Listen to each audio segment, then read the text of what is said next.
12월 30일 수요일 정례 브리핑을 시작하겠습니다. 오늘 0시 기준 국내 발생 환자는 1,025명입니다. 어제 임시 선별검사소를 통해 확인된 환자는 107명입니다. 어제 20분이 돌아가셨습니다. 고인의 명복을 빌고 유가족분들께는 심심한 위로의 말씀을 드립니다.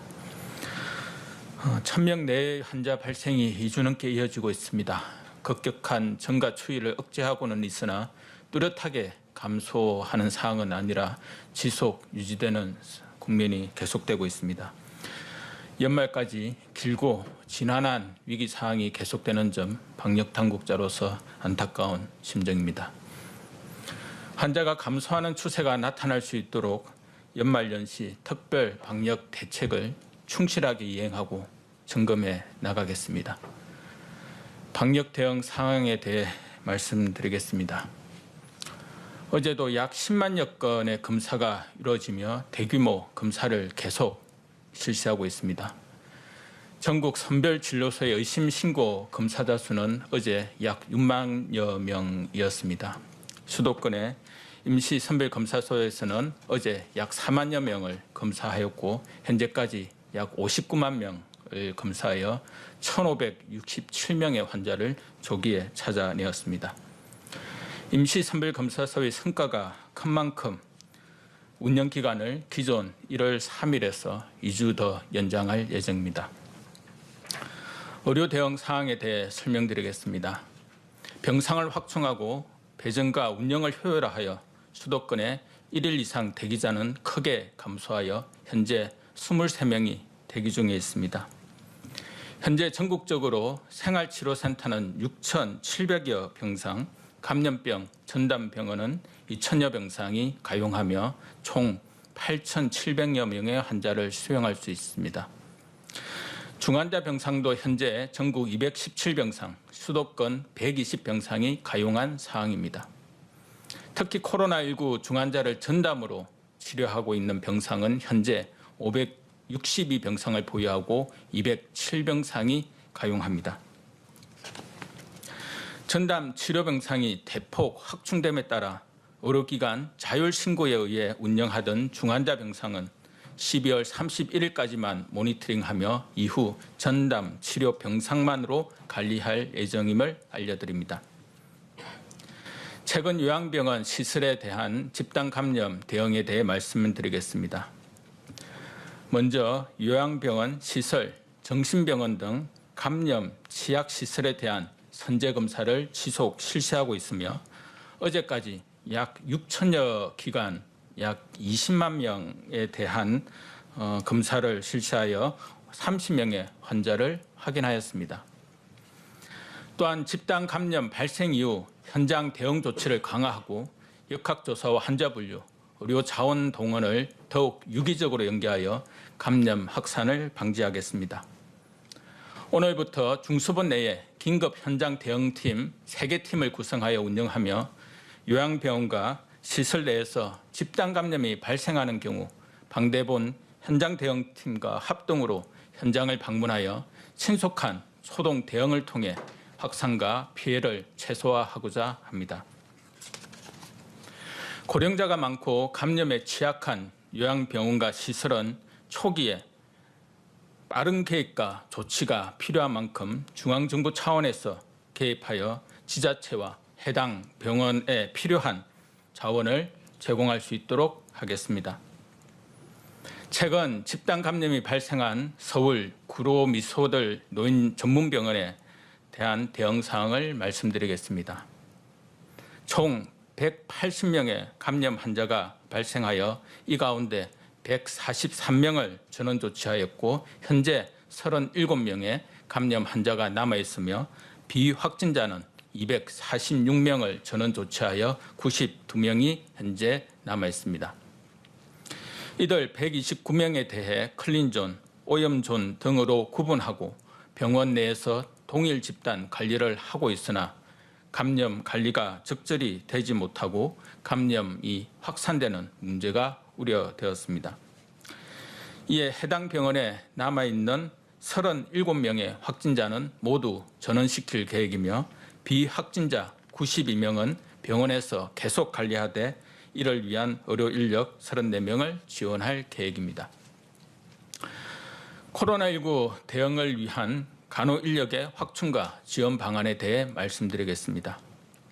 최근 환자 증가로 간호 인력 수요가 급증하고 있고 코로나19 대응 장기화에 따라 기존 간호 인력도 피로도가 상당히 높은 상황입니다. 이에 업무 부담을 경감하고 사기를 진작시킬 수 있는 지원이 필요한 시점입니다. 먼저 현장 수요에 부응할 수 있는 간호 인력을 충분히 확보하기 위해 대한간호협회와 협력하여 확보한 약 4천여 명의 인력풀을 5천 명까지 확대해 가겠습니다. 또한 중증 환자 간호 역량 강화를 위해 전담 간호사를 올해 400여 명을 배출한 데 이어 내년 3월까지 추가로 200여 명을 양성하겠습니다. 또한 파견 간호사를 대상으로 감염 관리 등 사전 교육도 실시할 계획입니다. 근무 강도가 높은 중환자실 간호사에 대해서는 중환자 간호수당 지급을 추진하고 코로나19와 관련하여 개선된 수가 인상분이 의료진들에게 적절히 보상되도록 병원 협회 등과 협의할 예정입니다. 오늘은 12월 30일로 이제 모레면 금년이 마무리됩니다. 2020년은 코로나19와의 싸움으로 기록될 한 해입니다. 지금까지 수많은 어려움을 이겨내고 인내하신 국민들께 깊은 감사의 마음을 전합니다. 일상의 불편을 감내하고 서로를 지키기 위해 공동체의 안전을 위해 서로 협력하고 연대한 국민 여러분이 없었다면 지금까지의 방역 성과는 없었을 것입니다. 특히 지금 3차 대유행을 맞이하여 각고의 노력을 기울여 주고 계심에 감사드립니다. 지난 주말 수도권의 이동량을 살펴보면 3주째 감소세를 이어가며 다시 한번 최저치를 경신하였습니다. 지금의 노력이 유지된다면 이번 위기야말로 마지막 위기가 될 것임을 확신합니다. 또한 최근 많은 국민들께서 헌혈에 동참하여 혈액 수급량이 안정화되었습니다. 연대 정신을 보여주심에 이 자리를 빌어 다시 한번 깊이 감사드립니다. 동트기 전 어두울 때가 가장 추운 만큼 조금만 더 힘을 내어주시기 부탁드립니다.